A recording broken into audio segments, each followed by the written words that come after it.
আসসালামু আলাইকুম রহমতুল্লাহি ওয়া বারাকাতুহু। কেমন আছেন সবাই?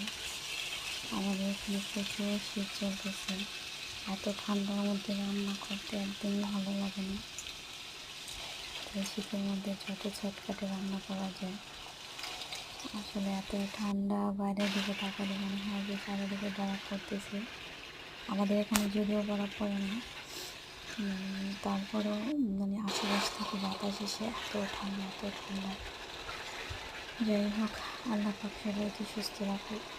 এই ঠান্ডার মধ্যে বিভিন্ন রোগ হয় সবারই, যেমন ইনফ্লুয়েঞ্জা হতে পারে, করোনা দেখা দিতে পারে, ঠান্ডা কাশি অনেক রোগ হতে পারে।